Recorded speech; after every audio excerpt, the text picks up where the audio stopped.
வணக்கம். இந்த பதிவில் நாம் சாமந்தி பதியம் போட போகிறோங்க. ஈஸியாக வளரக்கூடிய இந்த சாமந்தி நம்ம வீட்டில் ஏற்கனவே வளர்ந்த செடி இருக்கும். அதை ட்ரிம் பண்ணி விட்டு நம்ம இப்போ திரும்ப அதை வளர்த்துட்ருப்போம். அந்த மாதிரி நிலையில் இருக்கக்கூடிய செடியிலேருந்து கட்டிங் எடுத்துருக்கோம் பாருங்கள். நல்ல ஒரு அழகான நிறங்கள் இருக்குது. எல்லா கலரில் இருந்தும் நான் இப்போ பதியம் போட போகிறேன்.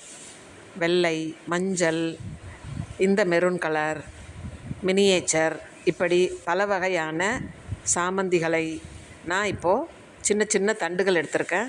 அது எல்லாத்தையுமே இன்றைக்கி பதியம் போடுவோம். மீண்டும் அது வேர் விட்ட பிறகு திரும்ப நான் வீடியோ போடுறேன். அந்த தண்டுகளில் அடிப்பகுதியில் இருக்கக்கூடிய இலைகளை நீங்கள் ரிமூவ் பண்ணிவிடுங்க. இலைகளை எடுத்துடணும், இல்லைன்னா வேரழுகள் வந்துடுங்க. அதனால் நாம் இலைகள்லாம் எடுத்துடுறோம். எடுத்த பிறகு சின்ன கற்றாழை தண்டு எடுத்துக்கோங்க. கற்றாழையில் நம்ம டிப் பண்ணி வைக்கலாம். ரூட்டிங் ஹார்மோன் இருந்தாலும் அதையும் டிப் பண்ணி வைக்கலாம். கற்றாழையில் நாம் டிப் பண்ணி அந்த ஜெல் அந்த தண்டில் வந்த பிறகு எடுத்து நம்ம மண்ணில் நட்டுறணும். அவ்வளோதாங்க. கிட்டத்தட்ட ஒரு 30 நாட்களில் நமக்கு நிறையவே வேர் விட்டு துளிர் வர ஆரம்பிக்கும். அந்த மாதிரியே நாம் இப்போது வைக்க போகிறோம். வாங்க, இந்த தண்டை எடுத்துக்கிறோம். எடுத்துட்டு நம்ம கற்றாழையில் வச்சுருவோம். கற்றாழையில் நினச்ச உடனே அந்த ஜெல் அந்த அடிப்பாகத்தில் இருக்கிறதுனால தண்டு வீணாகாமல் இருக்கும். அதன்படி எல்லா தண்டுகளையுமே நம்ம அதே போலவே செய்யலாம். கண்டிப்பாக கீழே இருக்கக்கூடிய இலைகளை நீங்கள் ரிமூவ் பண்ணியிருக்கணும்.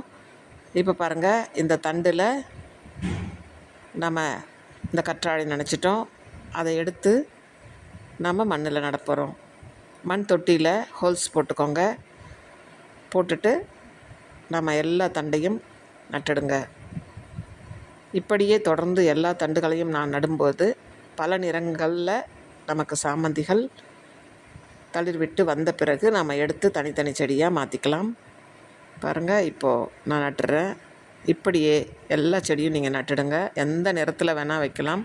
ஹைப்ரிட்டோ நாட்டு சாமந்தியோ எந்த வகை செடியாக இருந்தாலும் இந்த முறையிலே நீங்கள் பதியம் போட்டுடலாம்.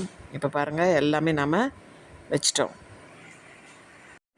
நீங்களும் உங்கள் வீட்டில் இருக்கக்கூடிய சாமந்திகளை இந்த சீசன்லேயே பதியம் போட்டிங்கன்னா அடுத்த சீசனில் உங்களுக்கு நிறைய பூக்களை கொடுத்துரும்.